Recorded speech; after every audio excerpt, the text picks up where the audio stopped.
台湾，一个我们既熟悉又陌生的地方。宝岛、蓬莱、福尔摩沙，我们给了它多少美称，又对它了解多少呢？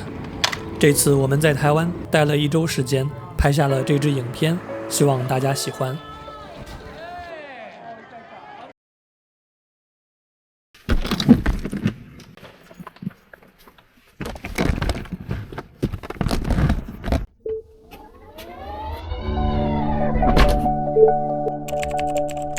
我们现在已经抵达台北桃园机场。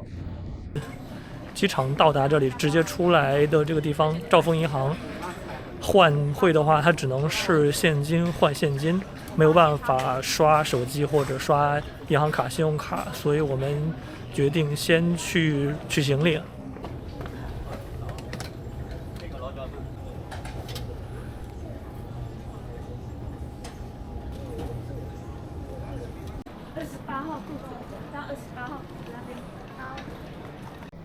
我的 Visa 卡在这个取款机上取款失败了，原因不清楚。我们现在来这里办一下悠游卡，等会儿坐捷运去酒店。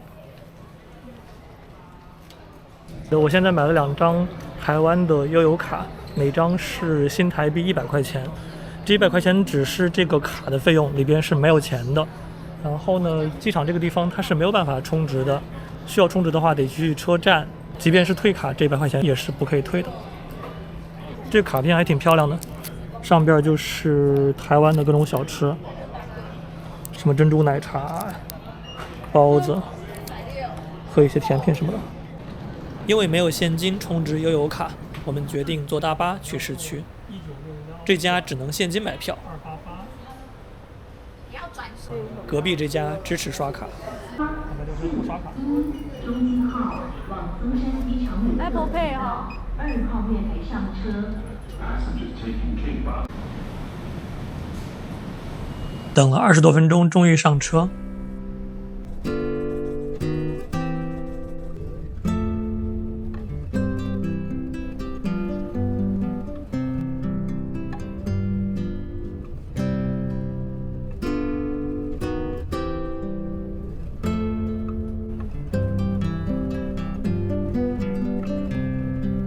大巴停在了启聪车站，我们打了一辆 Uber。这里是台北大同区，看着并没有很多的高楼大厦，但是很干净整洁。路上摩托车挺多，开得也比较快，但是挺遵守秩序的。我们打到了一辆凯美瑞，行李很多，司机热心地帮我们把箱子放到了副驾驶位。你们这1个礼拜都在台北吗？基本上都在台北和台北周边。哦，你有什么推荐？哦，我们已经到了，已经到了，这么快，哎呦，挺近的。谢谢。台北是没什么好玩的。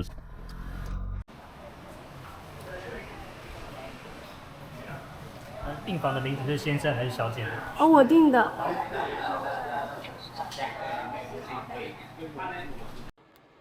我们现在刚到酒店，来看看窗外。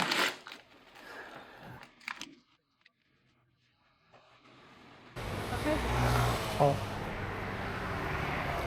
我们发现就是我们住的这个酒店离士林夜市只有400米，所以说来台湾的第一餐，我们决定去士林夜市看一看。现在是到士林市场了。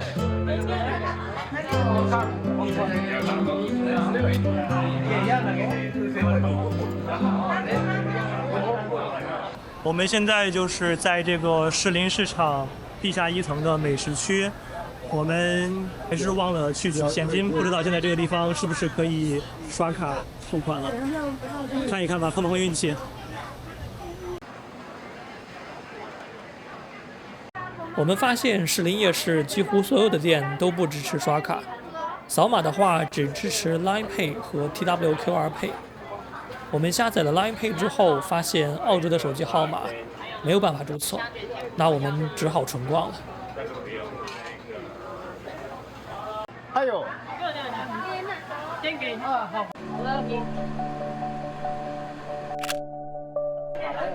2张嘛，这边会把。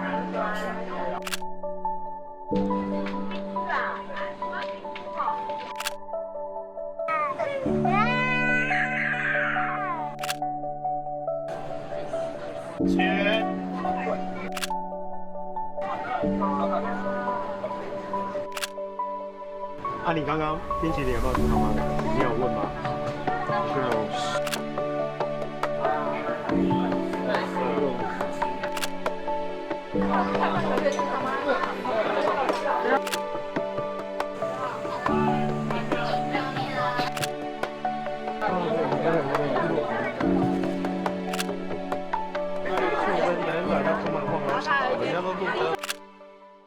我们终于找到了一个 7-Eleven 可以来取点现金了。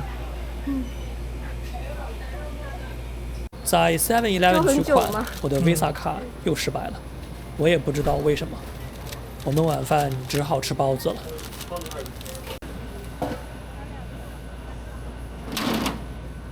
神奇的发现，这里居然有竞仔，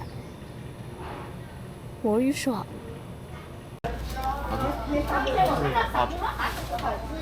这样151块，然后Apple Pay 对吧？对，香就可以。我们在台湾的第一顿是在 7-Eleven 吃的，现在我在吃这个红糖花卷，闻着不错。来吃一口。好焦了。我们已经在711吃完了我们的晚饭，叉烧包和红糖花卷味道尚可。山河无恙，烟火欣赏，可惜你如愿的眺望，孩子们。这里有个全家。现在我们逛完了士林夜市，然后吃了 7-Eleven， 现在我们来住的附近看一看这儿的全家。在全家旁边也有一个 7-Eleven， 还有一个猫王小吃。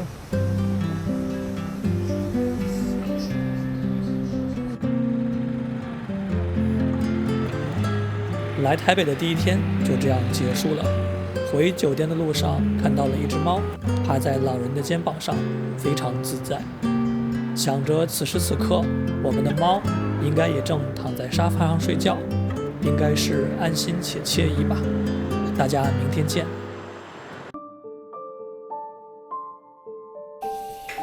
又是一个大晴天，天气不错了。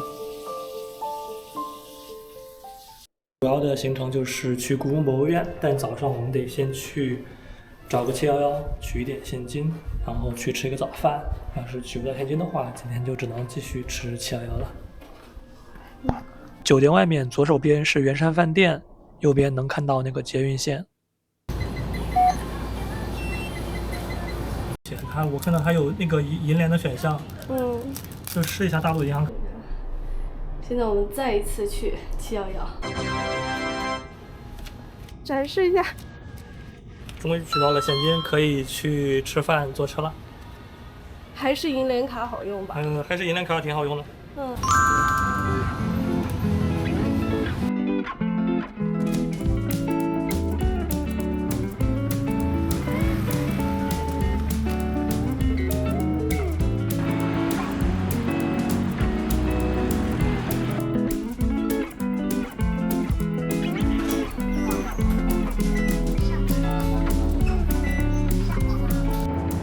这个时候呢，我们的朋友韦师傅发来消息，说想改天陪我们一起去台北故宫。我们当即决定下车，改去钱穆故居转一转。4小时之后，我就会知道，我将为这个决定痛失350块。所以我们临时决定下车去附近的钱穆故居看一看。钱穆是中国近代最重要的历史学家之一。我们上大学的时候用的课本《国史大纲》就是他写的。钱穆在1960年代从香港来到台湾，蒋中正亲自下令拨款给他建了住宅，也就是我们现在要去的这个地儿。这里就是钱穆故居了，不过它目前是被这些施工的围挡给围起来了。这里有一个警卫亭，我们去找警卫聊一聊吧，看看是什么情况。哎，你好，这个钱穆故居目前是在修缮是吗？哎，对，很需要当。哦，太不凑巧了。哎，对。对，下次有了台湾再。只能是下次来的时候再去了。好，谢谢你啊。就你看他这边，他说有修到什么时候？其实我觉得他会再延。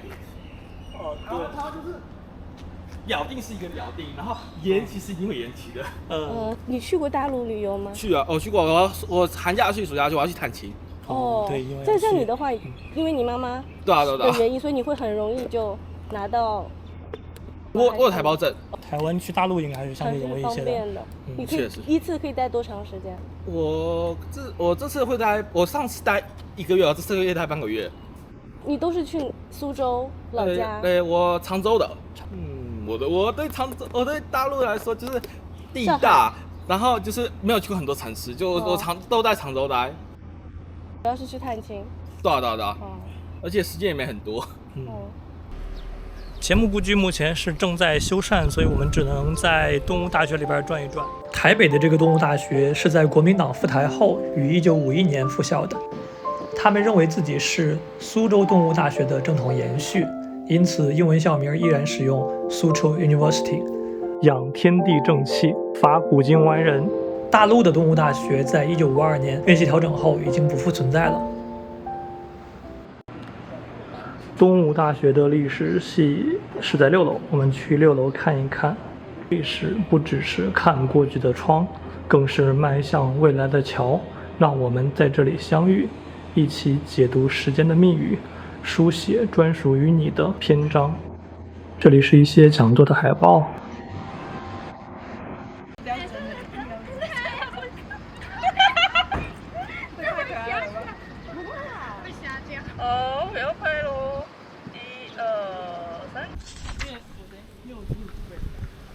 你好，我想问一下，就是我们想去士林官邸坐巴士怎么坐？士林官邸看您要走路呢，还是坐公车？坐公车走路的话，大概20分钟就到。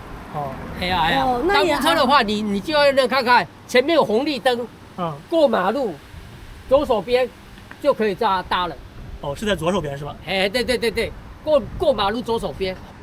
好的，谢谢你啊。哪里。我发现它公交车站这个信息是可以转的。边上来。车子太挤了，上不去。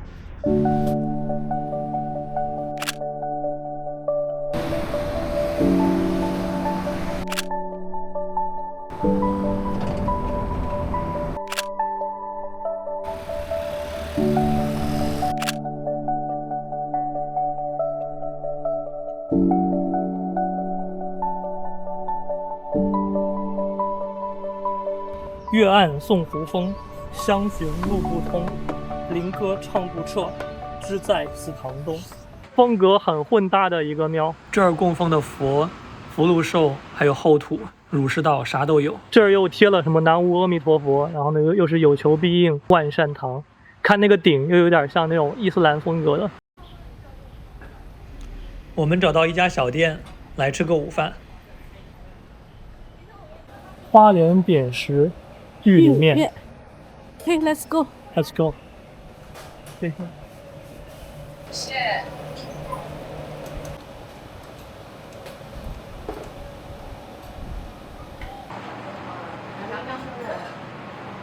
地瓜叶和大陆妹。这个青菜是有高丽菜、现在高丽菜没有，现在只有那个地瓜叶跟大陆妹。大陆妹是什么菜啊？大陆妹是什么菜啊？我也不。大陆妹就是这个，大陆妹就是这个菜，我也不知道是什么菜。大陆妹就你们那边叫那个什么？很像，这是第二十。第二小美生菜哦。就是生菜是吧？对，生菜。但是我也会唱过。好的，谢谢啊。玉里汤面。还有一个那个什么仔，瓜仔肉饭。对。这是找的纸币，这是500新台币。这个图案呢是台东一支少年棒球队夺冠以后庆祝的画面。然后这是100的上面就是孙中山，跟大陆的那个100块的很像，那个红色。是的。然后这是10块钱的硬币。然后这个是贡丸汤，里边有2个丸子。我们点了一个玉里汤面、瓜仔卤肉饭，还有一个贡丸汤。这个面上边是有大概5片的肉，然后下面是豆芽，然后这个面感觉像是那种机器面。颜色有一点金黄色，可能是碱水面。来尝一尝。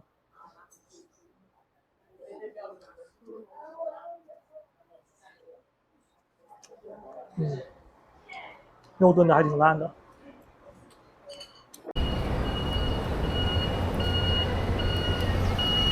先生你好，请问那个官邸就是一直往前走就是吗？对。哦，就在前边。它有路标。有兰花啦。哦，有路标。官邸啊，那个正厅直走左转。那边有兰花可以看呐。好，谢谢。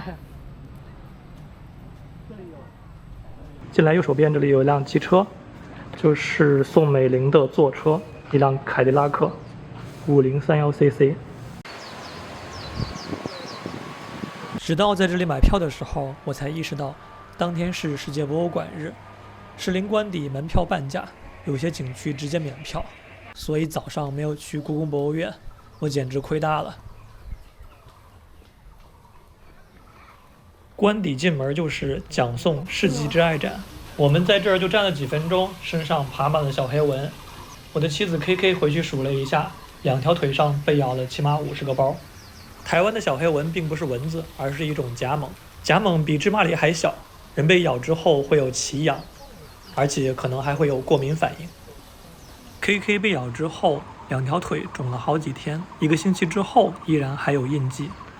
士林官邸是蒋介石撤退到台湾之后，一直到1975年去世前的主要住所，现在已经对外开放。官邸里边是不允许拍摄的，所以我们没有任何的视频素材。现在他早就褪去了那种政治色彩，基本上就是一个大号的植物园。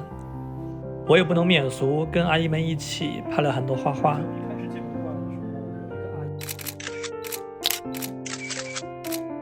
这边很多的公共场合都有这种饮水机，它提供冰水、温水和热水。两岸人民在喝热水这一点上还是达成了一致的。官邸那边被那些小飞虫咬怕了，两条腿全是包，所以我们来那个全家看一看有没有驱蚊液和风油精。哎，你好，请问有没有那个驱蚊液和风油精之类的东西？啊，就是驱蚊液、驱虫的，就是被虫子叮了好多的包。防蚊液。对，小黑蚊就是这个。防蚊液。太可怕了。然后它还有这种绿油精。我们在全家买了一个防蚊液，就是预防那些小黑蚊叮咬的。这个是129新台币。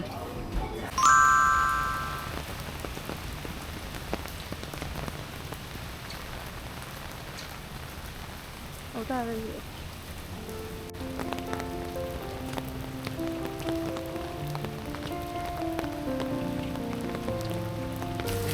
它这个设计有问题。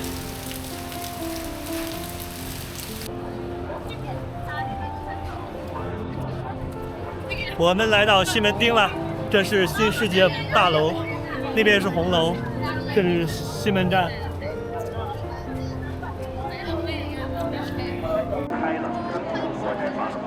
前方迎面走来的是我们的台北地接韦师傅。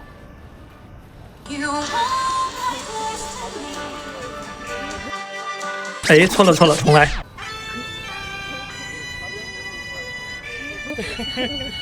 真有劲儿！哎，你好。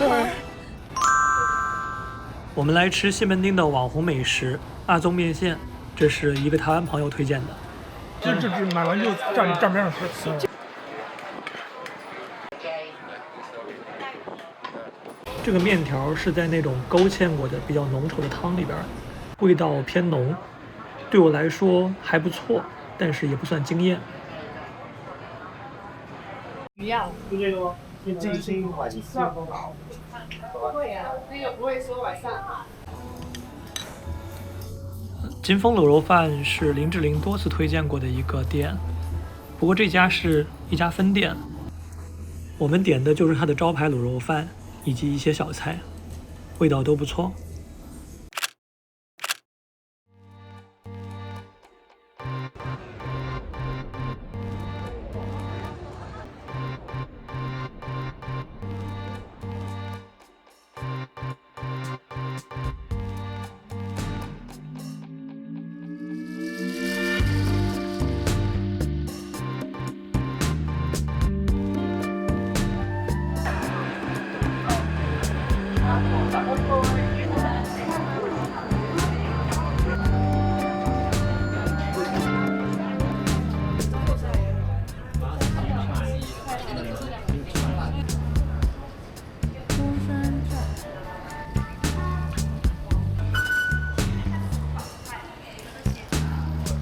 跟香港的比要便宜多了。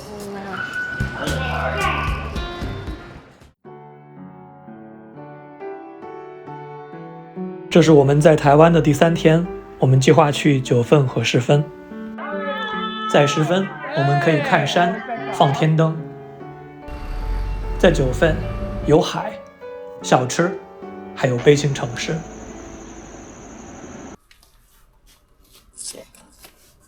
今天天气还不错。在附近的永和豆浆吃了早饭，我们现在去士林捷运站。这里还有一个燕子巢，能看到有一个小燕子在旁边。我比较没知道为了知道哦。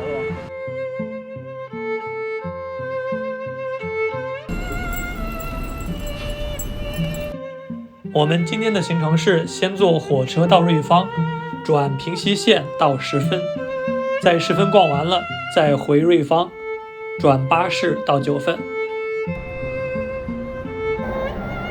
携带尖锐物品和刀具乘坐，请脱下包包收纳，勿露出刀刃。就是你可以带，但是你不能露出来。我们现在是在台北车站去转台铁。台北车站究竟有多大呢？有人发帖子吐槽过，说上个星期在这儿跟女朋友分手了，到现在还没有走出来。我们在这儿也坐了好几次车了，至今依然犯迷糊。这个11点14出苏澳的月台4 Platform 4。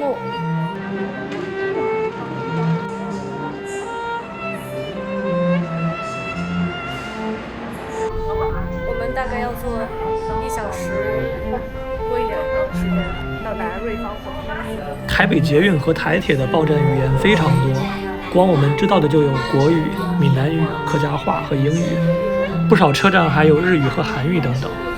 台北到底有多少日韩游客？我们今天就会看到。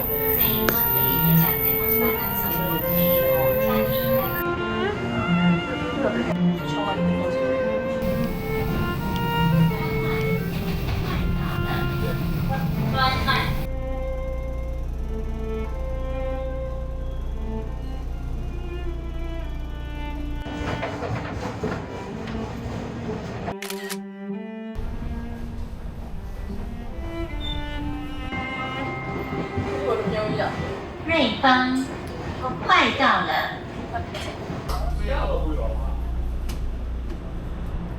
我们去那个十分是在这等车吗？在这边等第一行12点55的区间，10分平溪金融都可以放点的，看你们要去哪一站。10分离比较近嘛，比较快到，票价也比较便宜，而且10分店家最多、最热闹，规模最大，吃的也最多。放完还可以去看瀑布。因为它那个隧道很长，慢慢走大概可以走1个多钟头，可是很舒服。那没有萤火虫吗？萤火虫有，但是你要很晚，而且你要人家带你才会知道。对，但是它单单这个隧道，跟它整个走的那个景色都很漂亮，很特别。刚才那个姐姐介绍的三雕路。那种红色的立体的店。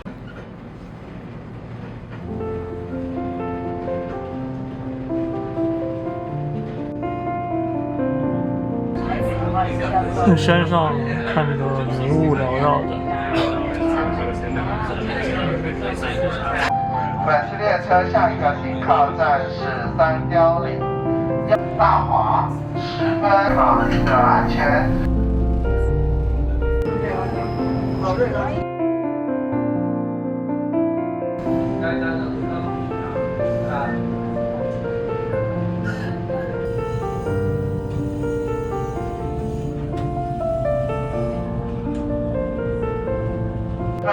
子弟瓦10分。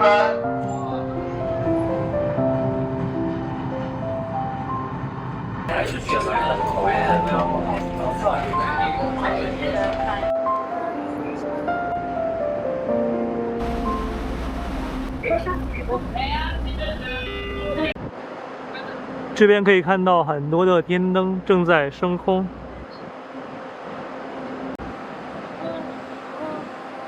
天灯还挺多的。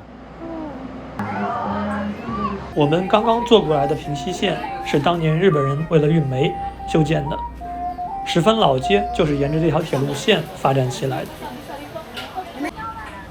我第一次吃花生卷冰淇淋还是在云南，也有11年了。Kalau ice lumpia masalah talaga. 横じゃないんだ。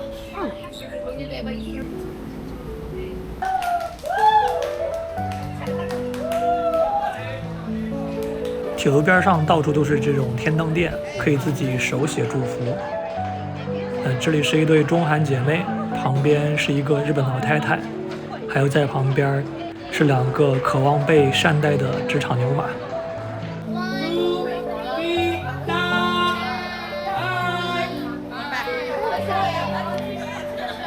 这边的韩国游客还挺多的。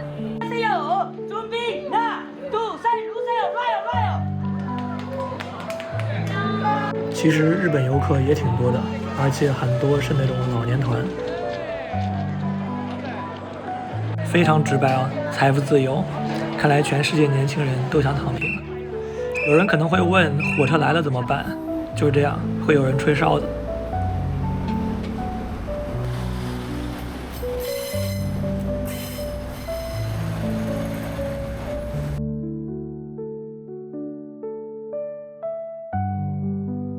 我们也找了一家店来写毛笔字儿，4面不同颜色的是250新台币。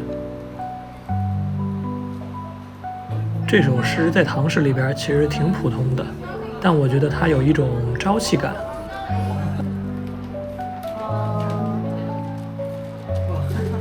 没有出去放我们的灯了。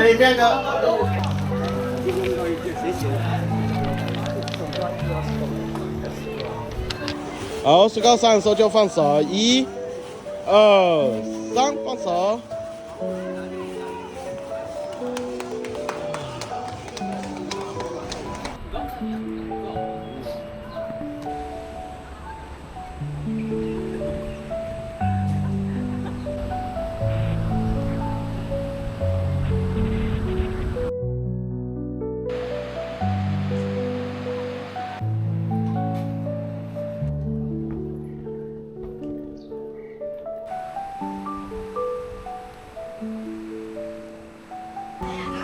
好悠闲呢。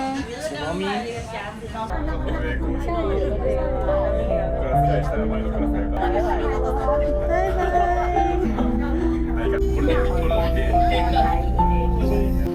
9份在山上没有火车，我们只能在瑞芳转巴士上山。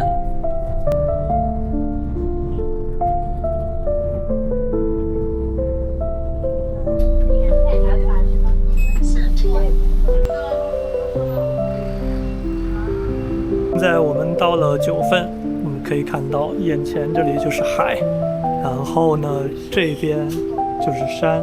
东海对。9份就到黄金山城。9份在1890年代初发现了金矿，因为采矿成为一个5万多人口的城镇。据说在日据时代，9份周边3个矿山产的金子跟日本本土一样多。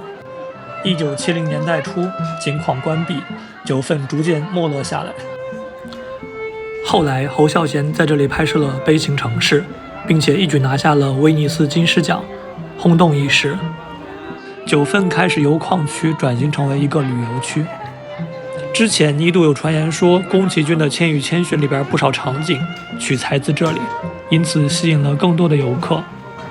这些年来，9份和10分出现在了很多日韩综艺里边，所以这2个地方日韩游客非常多。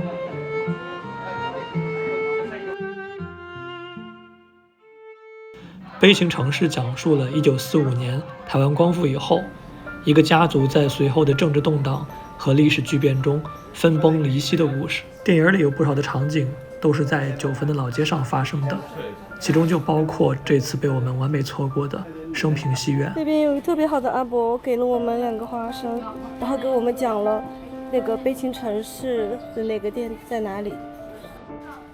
感觉得非常有勇气爬下去，因为我一直想爬上来。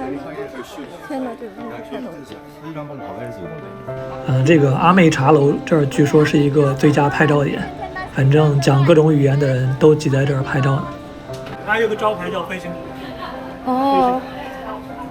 这个心理示范。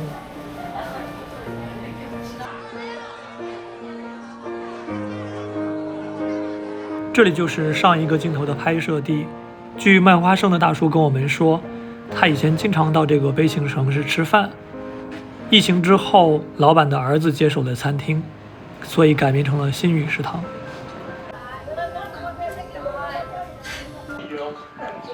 这里有一个餐厅，门口挂的就是悲情城市的海报。从这里望出去，远眺海面的场景在电影中出现过好几次。哎，那边就是白。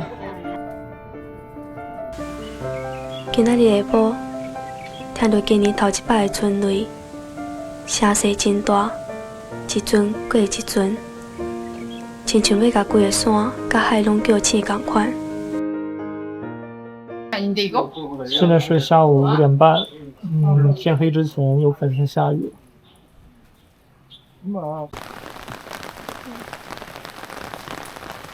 据说从基隆山看9分老街会很漂亮，我们决定去爬山。继续往前。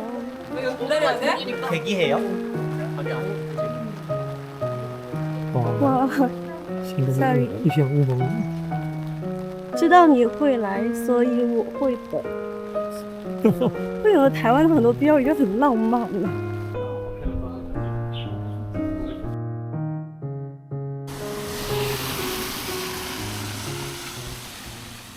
我们现在是从9分老街走过来，走了10分钟左右的登山步道，然后来到了基隆山的登山口。现在刚刚下过雨，你看山里都是云雾缭绕的。我们计划从这个登山步道这儿走大概1公里，去基隆山山顶。天哪，这个步道有点……我们去看看吧，不行咱就不走了。有一点年久失修了。而且他说到第2个良田什么的。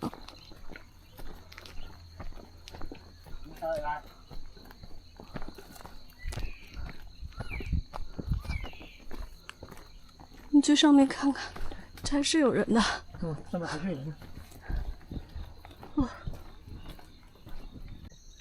登山杖，自用，用完归位。那我就拿一个喽。好。一段陡坡，然后上去就是看一个。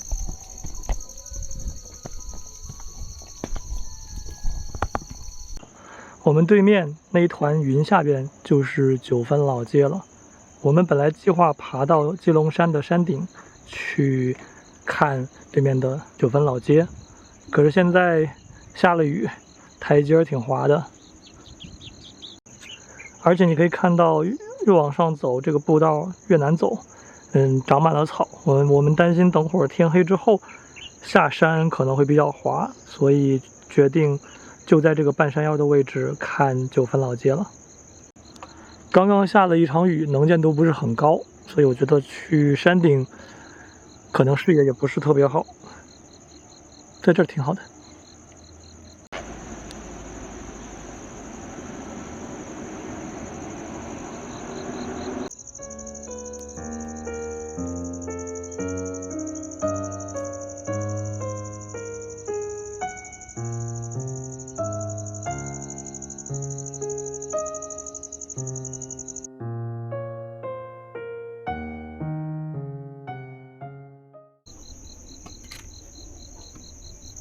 不再走动吗？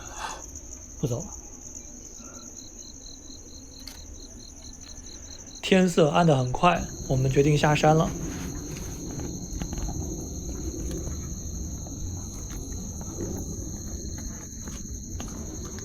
拿出来我的补光灯来当手电筒，手机那点光实在不太行。这个也可以亮，小心一点。开了灯之后，小虫子就会往过飞。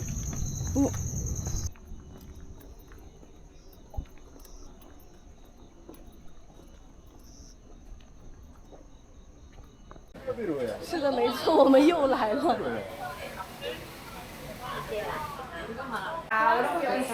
阿里山的高山木楼。卤肉饭。卤肉饭。干面。然后再来一个综合鱼丸汤。好。OK。这个是综合鱼丸汤。这个是卤肉饭，加了一个卤蛋。要拍漂亮点。旁边这个是干面。哇，你的面好好啊！它有点像那种担担面。谢谢。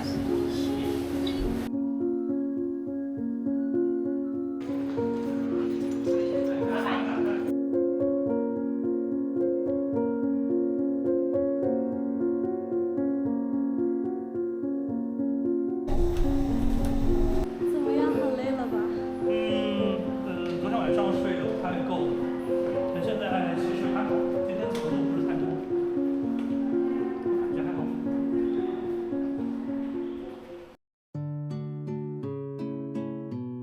这是我们在台北的第4天，今天的行程是先去台北故宫博物院看一看古典的中华，然后到圆山饭店。这座仿古建筑承载着近代台湾的历史与传奇。傍晚，在101大楼俯瞰台北，体验它最现代的一面。我们的朋友韦师傅今天跟我们一起同行。左边是拿铁，这是美式。好，你不是喝美式？对，我知道你喝美式啊，然后我不知道你喝什么，然后我就一样买了一个，谢谢。然后你们两个选，谢谢。OK。早上我们吃了士林夜市附近的张记烧饼、油条、烧饼，这些都是现炸现烤的。而且呢，吃饭的看着都是本地的一些街坊。这种楼下的小店儿，在我以前住的北京很难见到了。我非常喜欢这个咸豆浆，这个豆浆看起来挺稠的，然后上边是撒了油条和肉松，还有一点点咸菜。饭后我们坐车去故宫。来之前我查了一下，台北故宫的馆藏文物有70万件左右，而它能同时展出的只有3000件。所以说你来一次能看到的只是它的冰山一角。可是即便是这一角，也会有很多很多的精品。这里就是台北故宫博物院的展厅入口。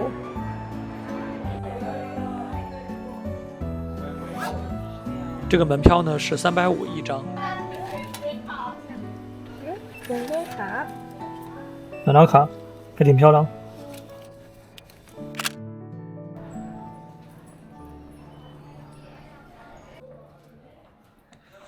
一开始我们不妨先走马观花的看一下吧。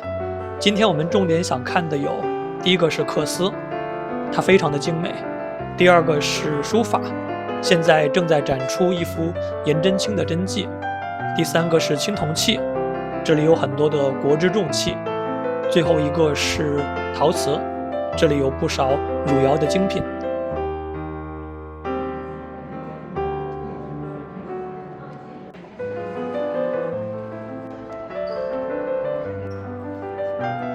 这里展示的是《甄嬛传》的道具，当然是开玩笑的。这只小动物还挺可爱的，它是老鼠还是狗啊？精美。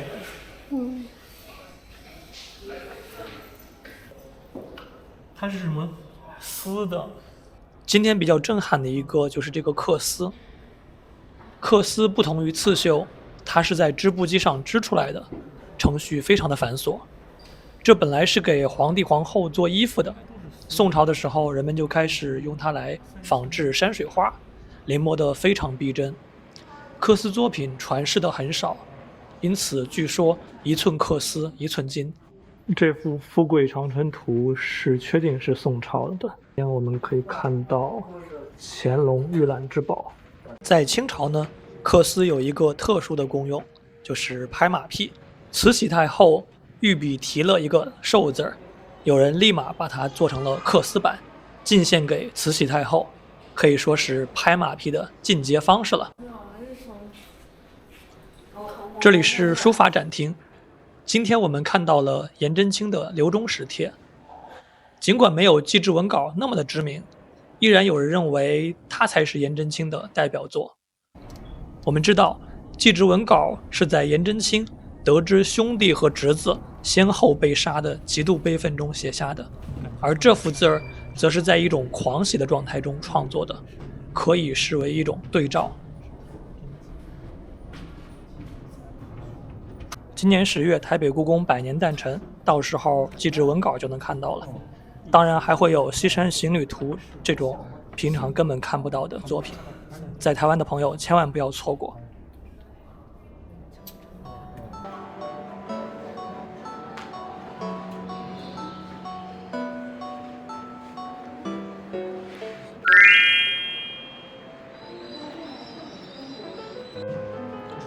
接下来就是陶瓷馆，西晋的青瓷人物古仓观，光绪年间的绿地鱼龙图花饰品，颜色非常的亮。清代的洪佑尊，非常有巧思的一个设计，这个勺子的木托是一只鹅，这个是定窑的婴儿枕，就是婴儿造型的枕头。我不知道他们会不会在实际生活中枕这个枕头，因为太高太硬了。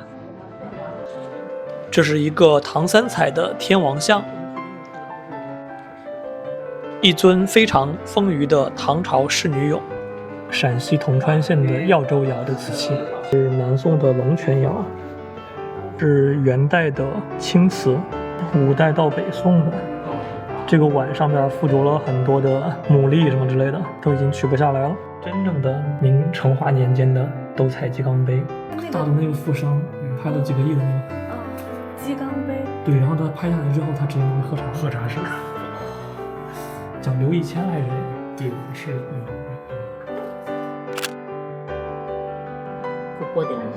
这里是汝窑的瓷器，你仔细看，它上边是有一些像是裂开的纹理，这个专业的说法叫扁细蟹爪纹开片。周杰伦在《青花瓷》里边唱“天青色等烟雨”。但天青色的并不是青花瓷，而是汝瓷，因为青花瓷它是白底儿，蓝色的花。天青色是怎么来的呢？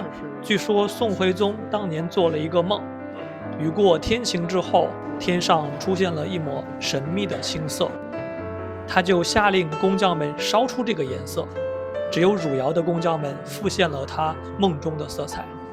据说现存的汝窑的这个瓷器只有6-70件，其中有20多件都在台北故宫博物院。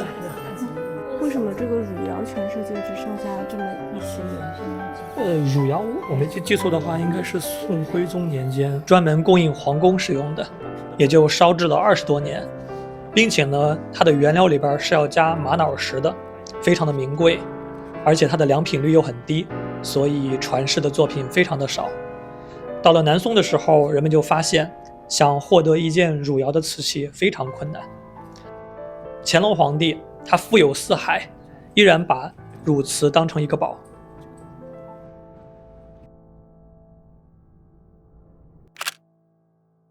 这边是青铜器厅，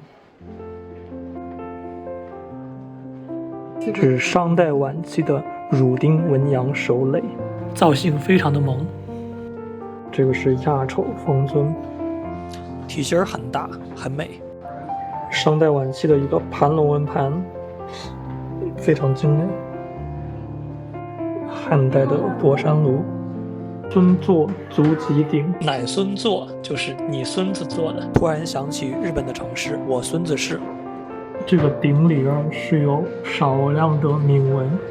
这个是毛公鼎，它远没有后母屋鼎那么大那么重，它的价值主要体现在它里边有500字的铭文。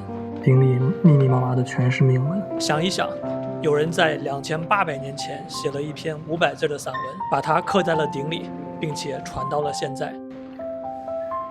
这是战国早期的曾姬壶，体型非常大。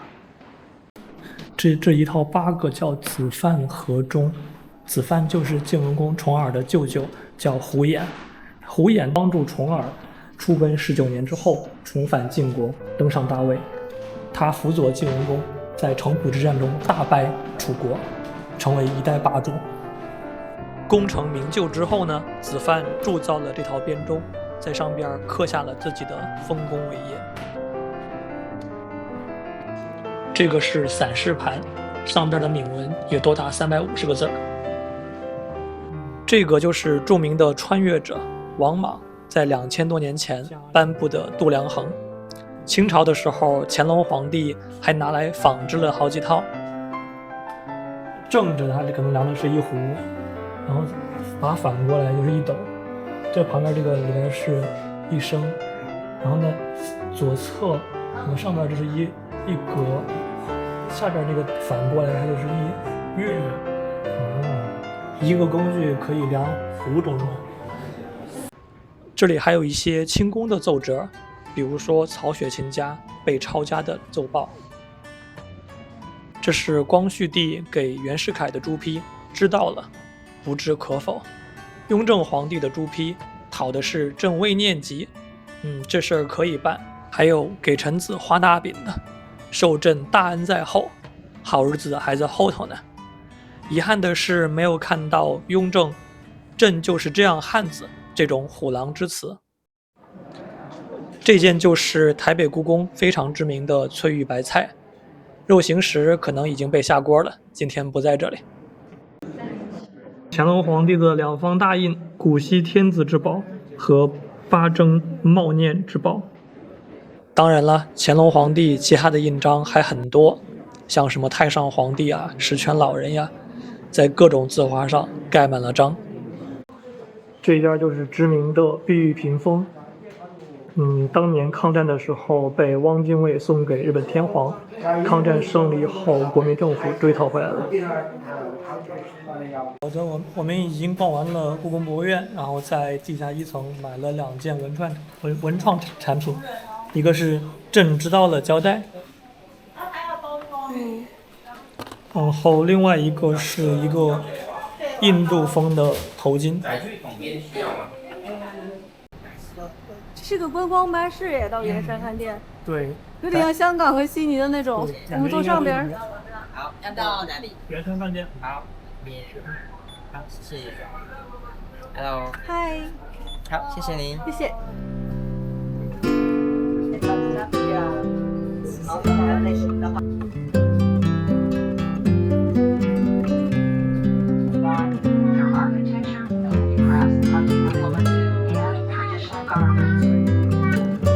从故宫到圆山饭店这一段其实没什么风景，这个观光巴士要170块钱，我觉得坐普通的巴士就可以。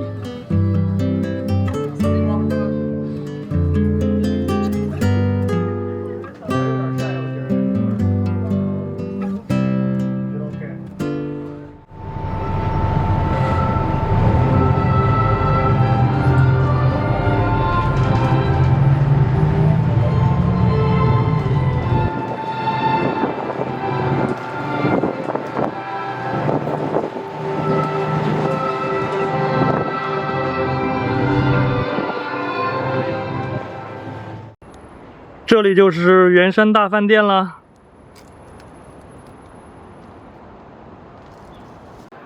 这里就是圆山饭店里边的标志性的大红圆柱子，这个视角大概就是《饮食男女》里边的一个视角。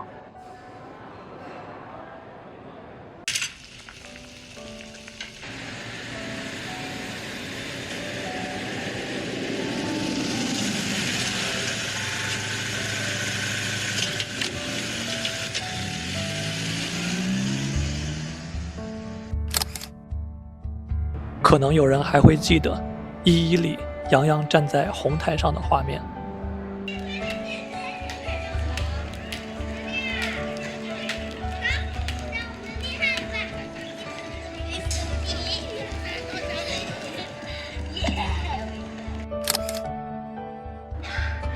就是在这儿，恩基再次遇到了他的初恋。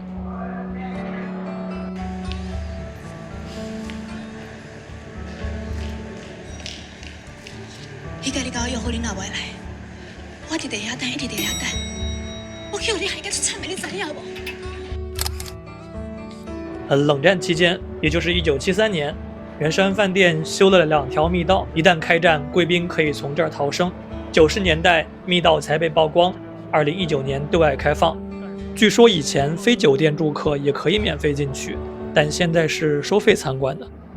就是当年那个宋美龄她住在这个地方，宋美龄和蒋公住在这个地方。如果他们有什么问题，要快速的走，就从隧道里边走。隧道里边还有滑梯，如果他年龄大嘛，他就是走路不方便，他可以顺着那个滑梯滑下去。对，然后直通松山机场，或者出去是高速，然后车那边有车等着，然后就直接就很快到松山机场。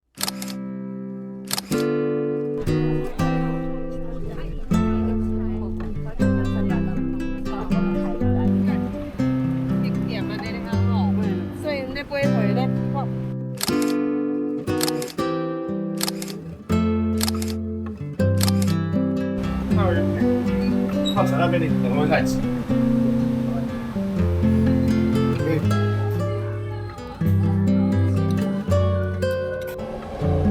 吃过晚饭，我俩准备去101大厦，从台北车站坐捷运可以直达。在这也看不太出来。站在它的正下方，其实是感受不到101大楼的那种高度的。我觉得需要拉开一定的距离。这是凤梨柳心，好，谢谢。凤梨酥里面有蛋黄的。好的，谢谢。这边。他说要从4号口南门进入。你要先从这边过去，左手边的电梯搭到1楼，他们1楼可以找到他们的柜台，那透过柜台他们来喊你上课。他们在1楼是吗？谢谢。谢谢。101的88楼有一个咖啡厅，点2杯咖啡，我们就可以在那儿俯瞰台北。电梯搭乘到60楼之后，再转乘到88楼。谢谢。4、5、6、7、8、38。好，2名。42、43、45、46、47、48、50、51、52、53、54、55、56、57、58、59、60。哇，60层了。谢谢。谢谢。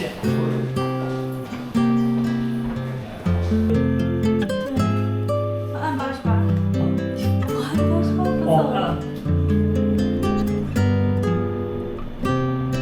我给你显示多层？显示一个1号。88层到了。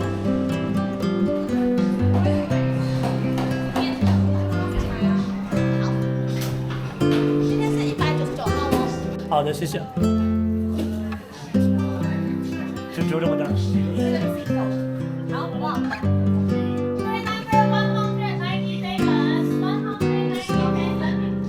现在是在101的88楼，看一下外面的风景。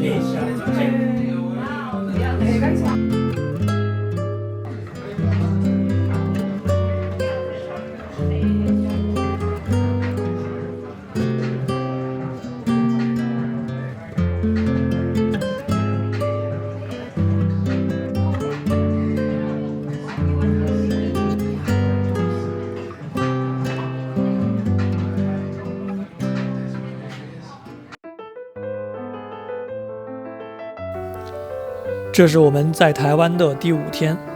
早上，我们搭乘捷运前往淡水，在淡水河入海口散步，逛一逛淡水老街，尝一尝地道小吃，也看一看这座小城的历史痕迹。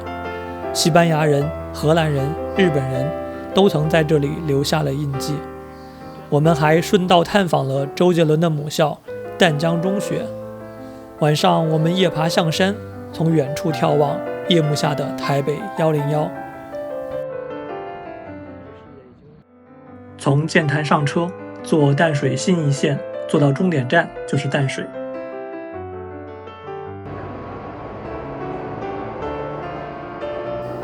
在台湾期间，我一直有一个疑问：捷运车站的英语名一般是采用汉语拼音，比如士林、官渡等等，只有少数的例外，比如淡水，它叫 Thames 这是一种沿用了几百年的历史拼写。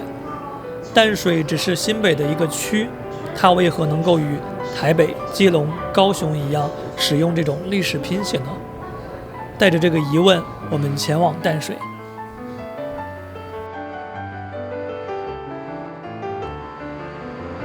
我们本来计划顺路在北头泡一个温泉，但我们2条腿被小黑蚊咬得很惨，这应该会吓坏很多人吧。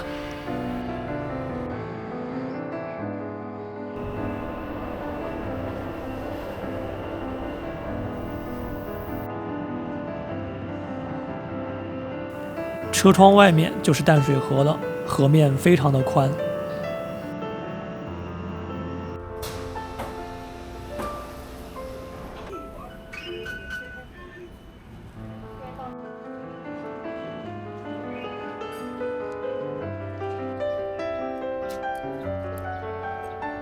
现在我们是往哪个方向走呀？我们是往这个淡水河的河边上走。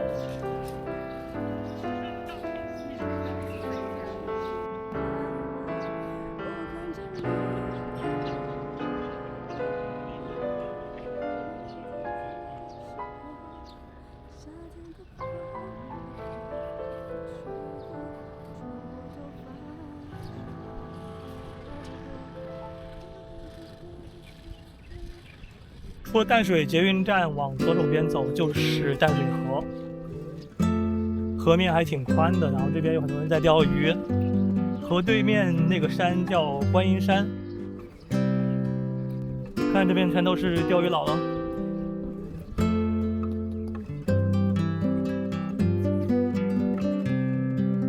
淡水地处淡水河入海口，如今是新北市的一个区，但在历史上淡水曾经是整个北台湾的通称。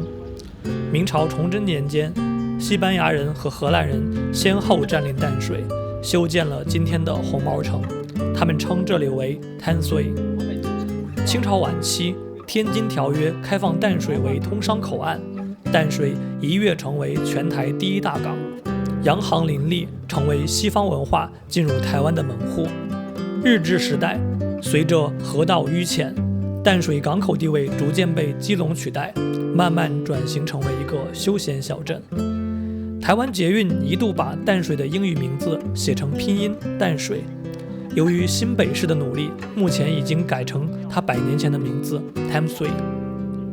这个名字曾在荷兰东印度公司的公文中出现，也在传教士的信件中流转，如今它安静地写在捷运站台的牌子上。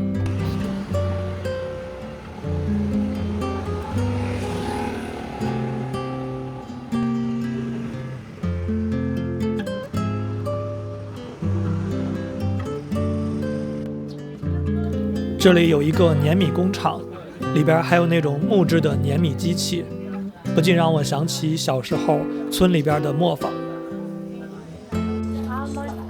这边是新建成品店，我们进去看一眼。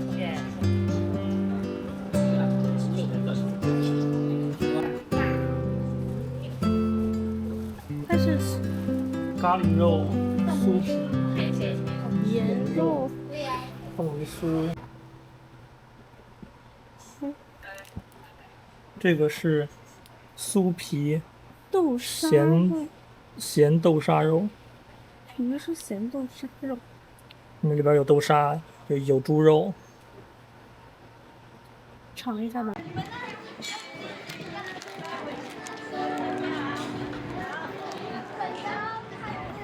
好，看到了里边的豆沙。好，尝一下。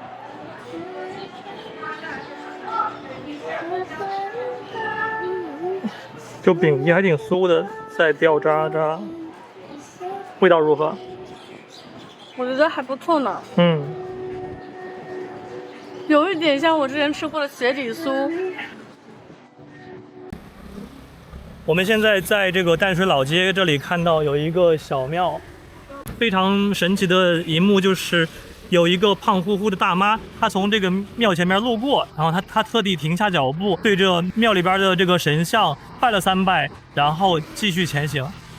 我们在这里看到了一家卖面条的店，然后呢，它店里边有一张红纸上写的本店创始于道光3年，就是创始于鸦片战争前16年。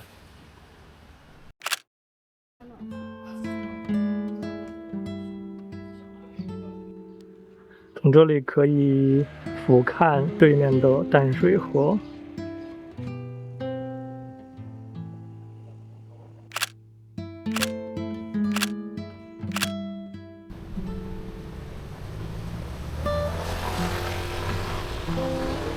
淡水河边。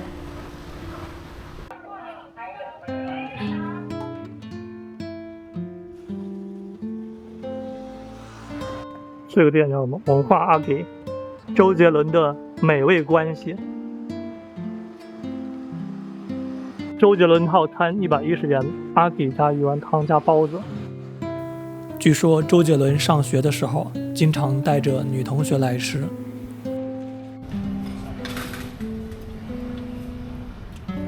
这还有一个公园呢。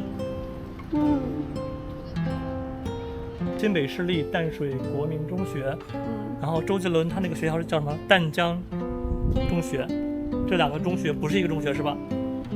哦，我还以为是一个学校呢。刚刚那个小哥说是在前边是吧？你好，请问一下，这边是周杰伦的母校吗？还是前？谁的母校？周杰伦是蛋糕吗？蛋糕。淡江高级中学。对，就这个。我们问了门房大爷能否参观，门房大爷说不能。我们想进去的一个重要原因，是因为电影《牯岭街少年杀人事件》，电影里小明和小虎打球的场景，就是在这儿的篮球场拍的。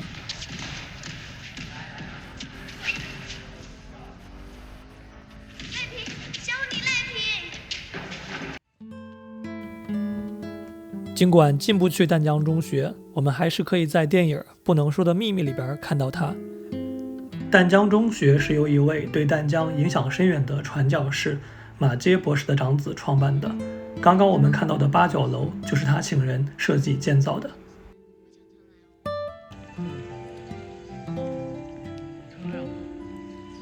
这栋琴房已经有100年的历史了。100年。电影里边有一个场景是在附近拍摄的，我们可以去现场看一看。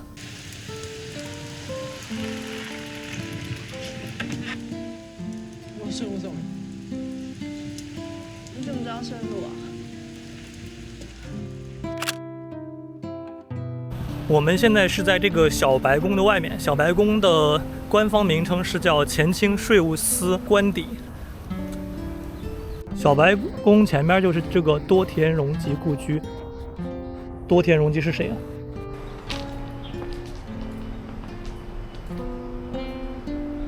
站在院子里就能俯瞰淡水河和对面的观音山。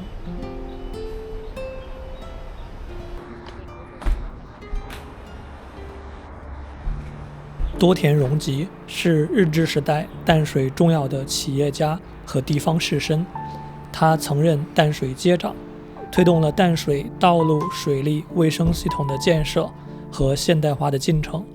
1945年日本战败后，他被遣返回日本。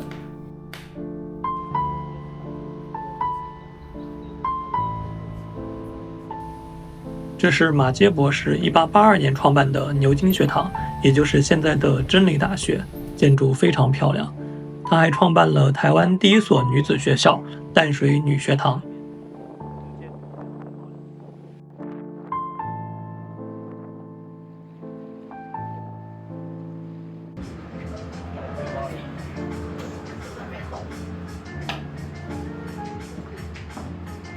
这个是蓝莓千层可丽饼，肉桂苹果可丽饼，然后外面这个饼皮还很软，但是是有一定的韧性，然后下边有一些比较脆的饼干。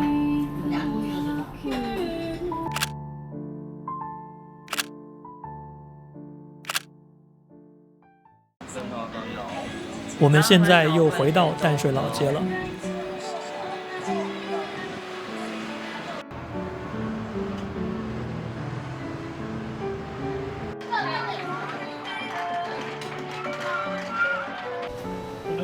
温州大馄饨。这里绿化带中间有一个马街博士的头像。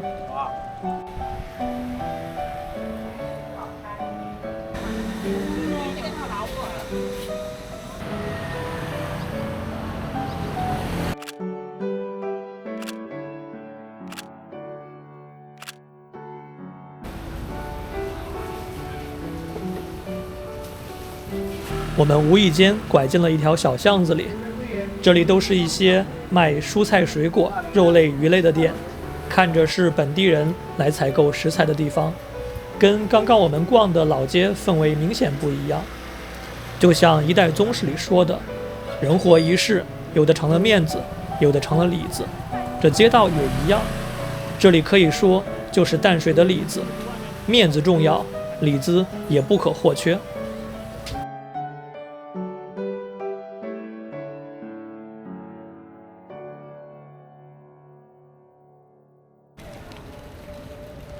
我们现在要坐车回台北了。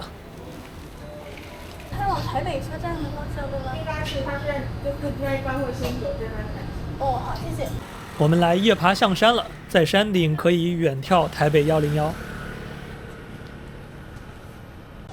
但是我们可能要1个小时差不多。反正就黑色外套对吧？那个钉子，对对。还是有一个圆圆的，长的外套。长外套。OK， 这里写着阿迪达。阿迪达斯 ，OK。现在什么感觉？好累呀，好陡啊！你看，老将就是厉害。这是在爬象山的途中看到的画面。画面中最高的这个就是台北101，晚上看着还挺好看的。看到这个台阶非常的陡，也应该要超过了45度。这爬这一段挺累的。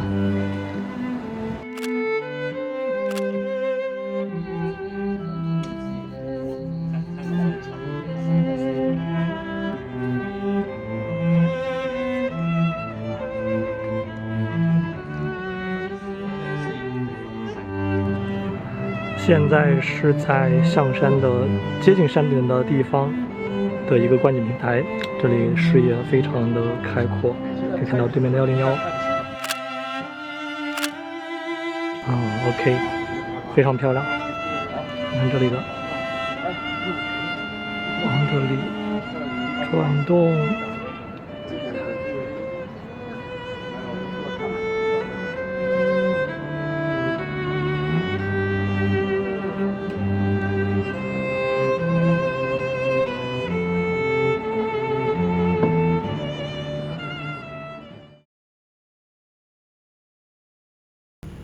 这是我们在台湾的第6天，我们去吃了大名鼎鼎的刘山东牛肉面，饭后顶着大太阳到松山机场看飞机。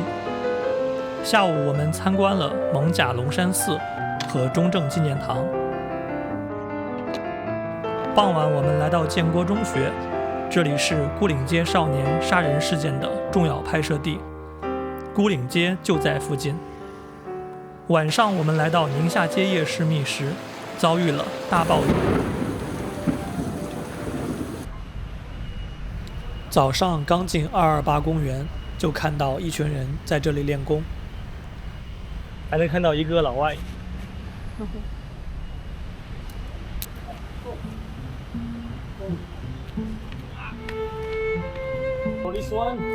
他会英文了，英文授课。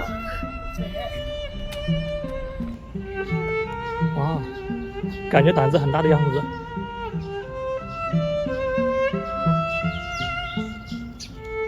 上树了。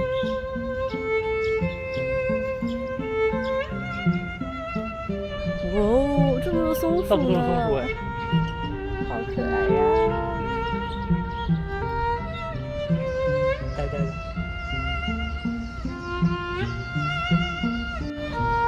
还是一只小鸟呢。应该还没长大。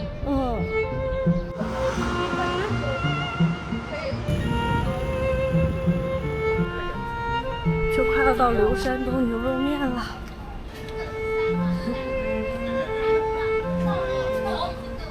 这排队的地方，中文，对。哇，里面好多人呢，就是这个店。那他就没办法。我们来这儿主要是因为我的妻子11年前来吃过，后来提起过很多次。她说店里边的陈设跟10几年前几乎没有多大变化，墙上挂着很多名人题字，这里就有2幅马英九的。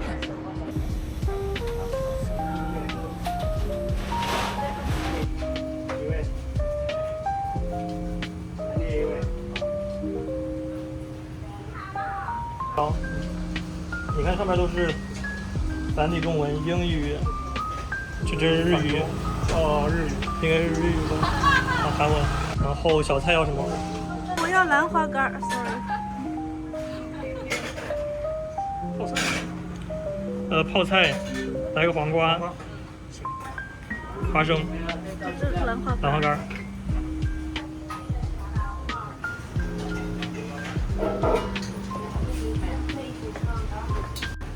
等20分钟，然后终于排到位。这个是清炖牛肉面，泡菜、海带，谢谢。豆干、黄瓜。先帮忙买单，好像780。哎，好的，这是我的红烧牛肉面。我感觉你这个更好。这个颜色挺诱人的，肉蛮多的。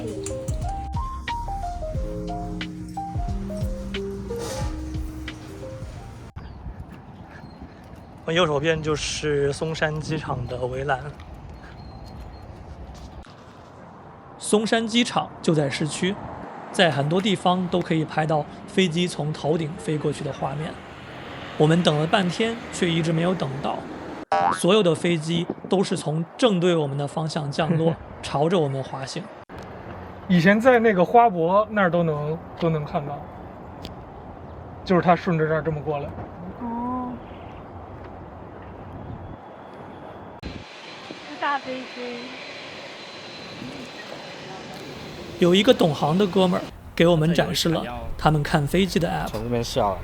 哦，他可以看到图哎，就是那个飞机能看到航线图是吧？对啊。哦，它的方向。它这个应该是要往这边。哦，那就是了。对啊。OK。看你们要不要等？40还是？但我也不确定它会不会。是40是吗？1.40。他说。对，1.40。好，我们等等看。等等吧。来都来了。来都来了，大过年的，25或40啊，25或40，好，25，好，谢谢。我们最终还是没有等来那趟飞机，所以我们来参观蒙甲龙山寺。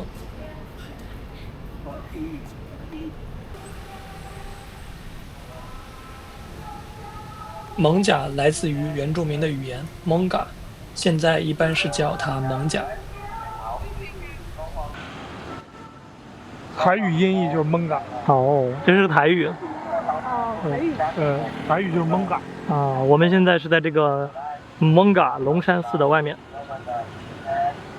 前面有个大叔在拜佛。看到蒙甲龙山寺，很多人可能会想到电影《蒙甲》。蒙甲是在龙山寺周边拍摄的，但其实它的主要场景是在清水祖师庙。龙山寺的画面，我看到的似乎只有这个追逐场景。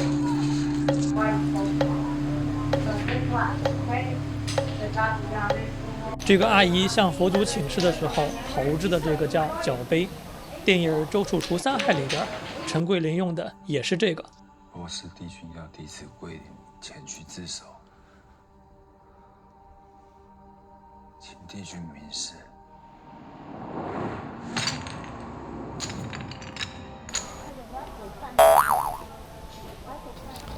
说到龙山寺，就不得不提晚清的时候发生在蒙甲的一场大冲突。蒙甲因为靠近淡水河，靠贸易成为全台第3大都市。福建泉州人掌握了蒙甲的大部分商业势力，但其内部也分成信仰不同的两派。一派以龙山寺为信仰中心，另一派则以霞海城隍庙为信仰中心。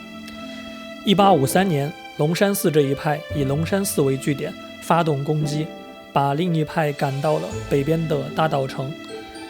但是历史似乎跟他们开了一个玩笑。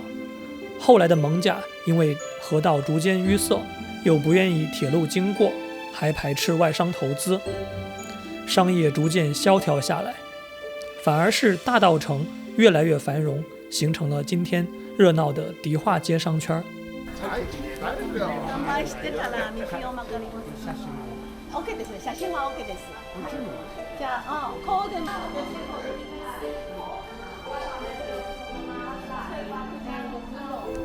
有个外国游客指着龙山寺里的关帝庙问导游，说这个尬的负责什么？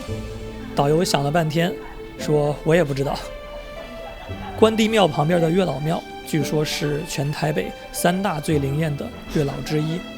月老塑像几十年前被偷过，目前是复刻版，但是依旧很灵验。有攻略说这儿的月老不喜欢吃甜食，所以供奉巧克力可能会效果不佳。现场的感受就是拜月老的年轻人真的很多很多。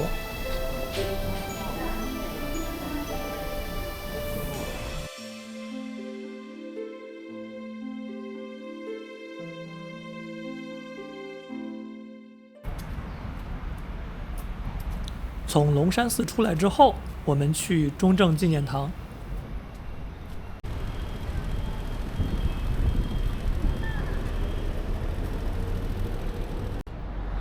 这里2栋仿古建筑是戏剧院和音乐厅。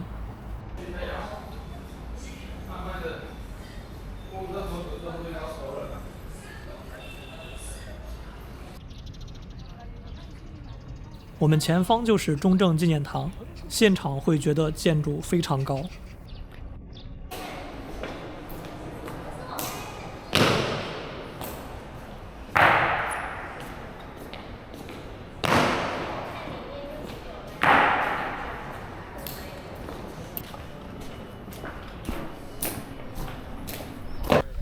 过去40多年，台3军仪队交接仪式一直是在蒋中正铜像大厅里边进行，去年起改到了大厅外的广场上。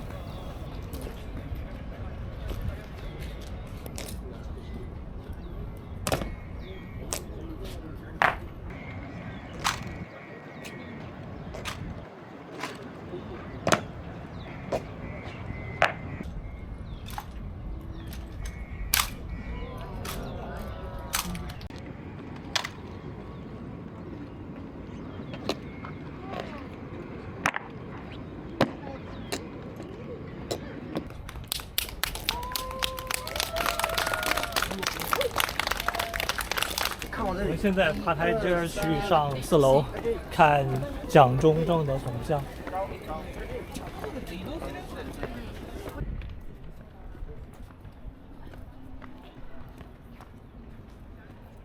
生活的目的在增进人类全体之生活，生命的意义在创造宇宙继起之生命。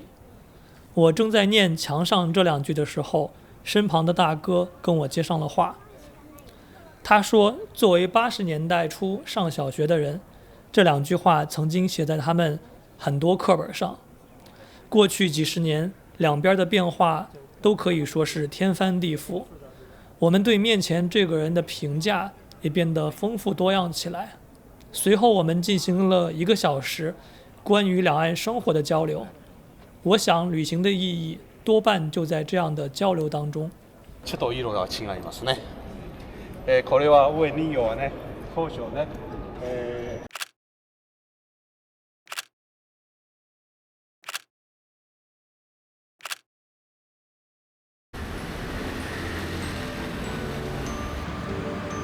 从中正纪念堂出来，我们走路去建国中学，大概15分钟的路程。到了下班时间，满街都是摩托车。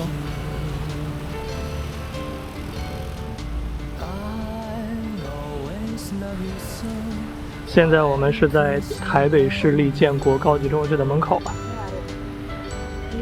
这里访客登记一下是可以进入校园的。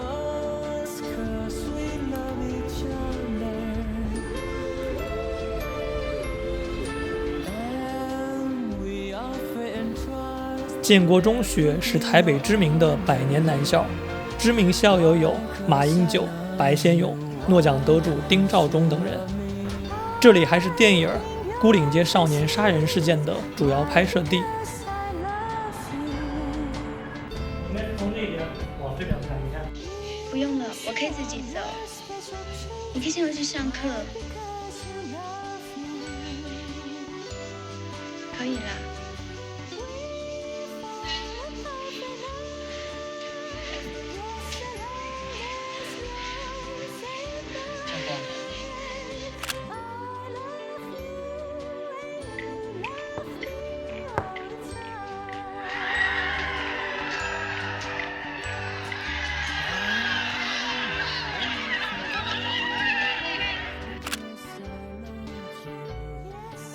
大家都说汉尼是被两阿拐打死的呢。怎么报纸上不要吵了？车祸意外死亡啊。Sir， 记得我录了这首歌吗？你猜我把它寄给谁？我寄去给猫王，他回我信了哎。他信上写，他的歌居然在一个不知名的小岛上这么受欢迎，他很感动。他还送给我一个礼物哎，可惜你看不到。小太保，我现在天天戴着他送给我的戒指，很屌哎。只是不知道哪天可以让你拔一下。哎，那什么玩意儿？看到有人专程开车过来买肉饼，我们也买了一个尝尝。你看一下，它这个饼是这样大小的，中间是鼓起来的。牯岭街是一条挺适合散步的小路，路两边都是一些公寓和小店儿，可能跟很多人想象中与杀人事件相关联的那种印象完全不一样。街上有很多的旧书店，不过我们去晚了，只剩下一家还开着门，叫做书香城，我们进去看一看吧。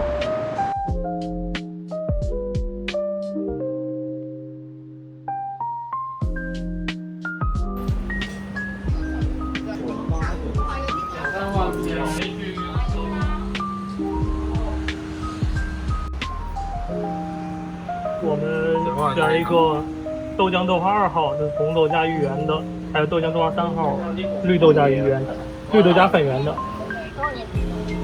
它这个就是这个是2号啊，没有蟹，这个是3号。3号，临时没有蟹，自己不要。它这里的号码307，这小位置都可以做了。是。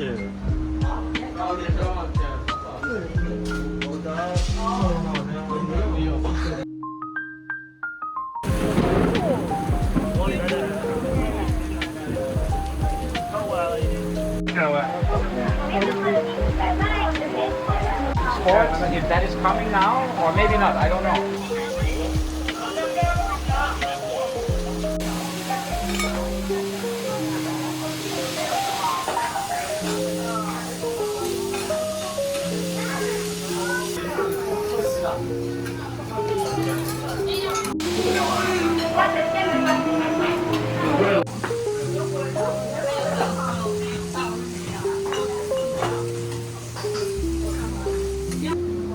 那个又有人也考上代理。这也是还是有很好，但是我态度好之后也是态度好，我脸比较臭。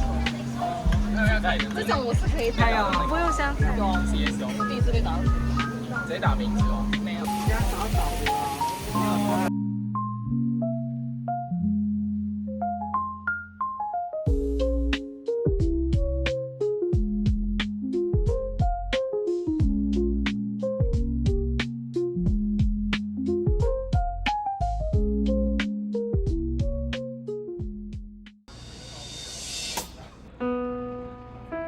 离开台湾已经有一段时间了，我时不时会想，台湾对我们来说意味着什么？来台湾之前，我对台湾的印象大多来自于文艺作品，是罗大佑、胡德夫、伍佰、陶喆、张惠妹、周杰伦、侯孝贤、杨德昌、李安等等。但这些终究是别人眼中的台湾，真正的台湾是什么样的呢？这次我们决定亲自来看一看。6晚7天，我们走了不少地方。现在我想和你聊聊我们的感受。台湾值得去吗？当然值得，我非常推荐你来台湾旅行。到台湾旅行，相比于去日本、韩国、东南亚来说，有一些很明显的优势。首先是语言没有障碍，说普通话就好。台湾服务业从业人员的外语还是挺不错的。其次是旅游资源非常丰富，自然风景、人文历史、老街庙宇、现代都市，该有的都有，类型很全面。第3点，旅行成本相对比较低，基础设施不输日本，又很安全，所以性价比超高。我们是从香港飞台北的，机票不贵，500-600人民币左右。说到酒店、公共交通、一般餐饮，价钱跟北京、上海其实差不太多。对于一个常住澳洲的人来说，到台湾旅行真的是很幸福了。推荐去哪里玩？我们这次主要是在台北和周边活动，没有跑太远。如果是第一次来，台北肯定是得安排几天时间的。就我个人而言，台北故宫博物院是必去的，九份、十分、淡水这几个地方也都值得一看。我们的视频发出来之后，很多台湾朋友留言推荐花莲、台东、台南、高雄。下次如果能安排满15天的行程，我一定会加上这些地方。到台湾旅行要注意啥？首先，最好带一点现金，或者提前换好新台币。我们这次就没有准备好，本来想用 Apple Pay 刷卡的，结果发现很多地方都不太方便，比如充值悠游卡只能用现金。台湾是有电子支付的，但并不是微信或者支付宝，而是本地的系统。刷卡也没有那么普遍，所以现金还是最好带一些。当然，带着银联卡在这边取现金也是很方便的。其次，夏天过来最好穿长袖衣裤，尤其是去到一些河边或者丛林地带。我们到台北第2天就中招了，那天我们去了东吴大学和士林官邸，这2个地方小黑蚊都很多。我的妻子小兔2条腿一下午被咬了起码50多个包，后来肿得很厉害，奇痒无比，好长时间才会消退。再次提醒各位千万小心，可以去便利店提前买好防蚊液，给身上多喷一些，避免中招。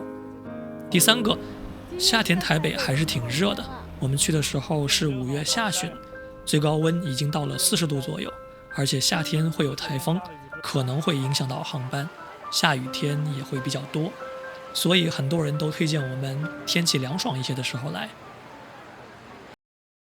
台湾人怎么样？我记得很多年以前，大陆媒体上有一句话叫“台湾最美的风景是人”。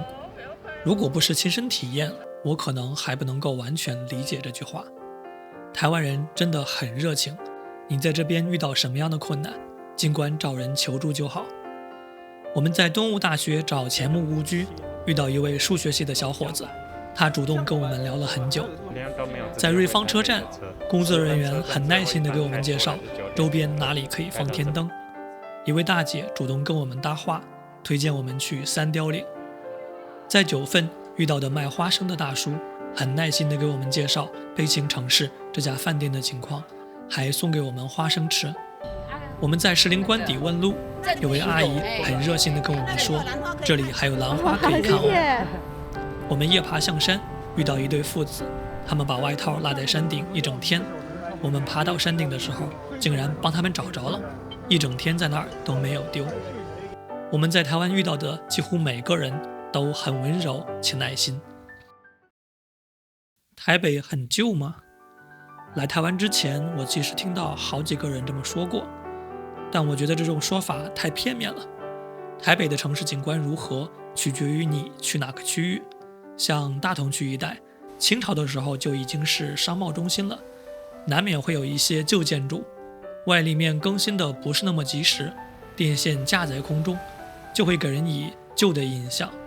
但是如果你去的是信义区，比如说象山和101一带，那就是完全不一样的感受了。东京、纽约也并不是到处光鲜的，我住了很多年的北京海淀区就有很多老破小。我们的酒店所在的士林区，我们去过的中山区，可能都不是那么新，但是都很适合散步，我们很喜欢。台湾的公共交通怎么样？其他地方我不太清楚，但台北的交通是挺不错的，坐捷运和台铁可以快速到达很多地方，包括淡水、九份、十分等地，很准时。我们这次没有坐台湾的高铁，下次一定要尝试一下。我前面也提到了，这里的交通费真的不贵，台北的公共交通水平比我住的悉尼好多了。台湾的便利店怎么样？台北的便利店真的到处都是，密度大概是每万人接近8家，远超东京。而且台湾的便利店大多是24小时营业，全年无休。在台湾的便利店，你可以收快递、寄快递、交水电费、打印、复印、冲洗照片，给捷运卡充值，用 ATM 机取款，买杂志等等。甚至有人从菜市场买完菜，还会到便利店借冰箱寄放一下。一句话来说，城市人的大部分日常需求都可以在台湾的便利店解决。顺便说一句，这里的便利店是支持刷卡或者 Apple Pay 的。在台北的前2顿饭，我们没有取到现金，都是在便利店吃的。在此感谢 7-Eleven 和全家。之前看到有博主吐槽澳洲没啥便利店的时候，有人就问，澳洲不也是有 7-Eleven 的吗？我想说，澳洲的 7-Eleven 跟台湾的完全是2个物种。它就是那种在加油站里让你加完油买个能量棒或者买一瓶水的地方。台湾的 7-Eleven 提供的各种热食它通通没有，更不要说前面提到的种种服务了。满街摩托车会很危险吗？台湾的摩托车真的很多，满大街都是。相信看过我视频的朋友一定看到了很多的摩托车，这跟我们在越南看到的很类似。我们在越南看到的是摩托车随便横行，完全不会礼让行人。跟越南不一样的是，台湾是一个高度发展过的社会，这里的摩托车司机很守法，很安全。在北京、上海，骑摩托车还是一种时髦的生活方式，在这边它就是你的日常生活。台湾真的保留了很多的传统吗？是的，这是我觉得台湾最动人的部分之一。这里庙宇香火鼎盛，节庆活动频繁，信仰生活跟日常生活紧密交织。我们在龙山寺看到很多人认真的拜拜问签，在淡水、九份、瑞芳随处可见妈祖庙、城隍庙、土地公庙，以及给孤魂野鬼建的万善堂等等。台湾既接受了西方和日本文化的洗礼，又保有中华文化的根底，我们总是能在这里看到人间烟火的温情。台湾的饮食怎么样？说到饮食，我们在台湾期间基本上是吃小吃为主。台北的街边小吃很丰富，在北京，街区的近身化让那些小馆子慢慢消失了，取而代之的是大门店、大商场。吃个早饭，你走好几条街都找不着。但是在台北，那些街边的小店儿并没有消失。我挺喜欢吃士林老张烧饼的咸豆浆、萝卜糕，在西门町吃的卤肉饭，在九份吃的鱼丸和干面，九层塔蛋饼、芋圆豆花，刘山东的红烧牛肉面等等。离开台北前，我们还在台北车站里找着了卖台铁便当的地方，吃了2份便当，价钱很公道，一份100块新台币的样子，味道说不上来有多惊艳吧，但肯定不差。我们还逛了士林夜市和宁夏街夜市，2次都因为特殊的原因没有吃到很多东西，但是氛围还是挺好的，挺好逛。离开台北前， Uber 司机大哥推荐我们去逛早市，我想应该也挺有意思的，我们下次会去逛一下。电影中的城市，台湾是一座电影与音乐中的城市。我们走过《饮食男女》里父亲穿行的圆山饭店大堂，站在111中洋洋留下背影的红毯上，和恩基遇见旧爱的那部电梯。在九份看见悲情城市里梁朝伟去过的茶楼，在建中走过孤岭街少年杀人事件中小四与小明并肩的长廊，在淡水重现不能说的秘密里那场屋檐下的避雨。我们喜欢台北，不是因为它有多繁华，而是因为它不只是空间意义上的城市。在这座城市里，有很多的街道、老屋，甚至是转角，都曾出现在某段旋律里、某帧画面中。它们承载过故事，见证过历史，堆叠着情感与记忆，像一部未完的电影在城市中延续放映，而我们走在其中，也成了这部电影的片段之一。意外之喜，第一个当然是他乡遇故知。我们的朋友韦师傅跟我们前后脚来到台湾。韦师傅是一个台北通，我们2年没见了，他带着我们去了很多地方，我们很喜欢跟他一起逛。第二个，夜爬象山，在山上看到夜里的101，真的很美。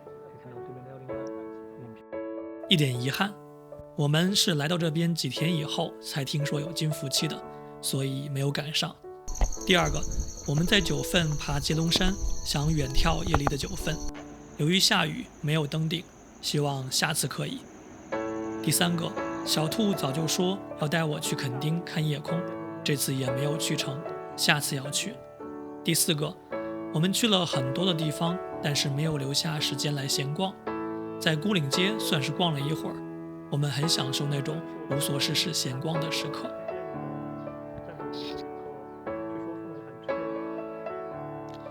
视频的最后，我们非常感谢与我们一起在台北逛的韦师傅，我们在台湾遇到的各位热心的朋友，也非常感谢看了我们的影片并且留言的朋友们，你们给我们提供了很多有用的建议，让我们知道了很多好玩的地方。你们的鼓励给了我们继续创作的勇气，也希望以后多多支持我们的影片，多多批评指正。我们下期视频见。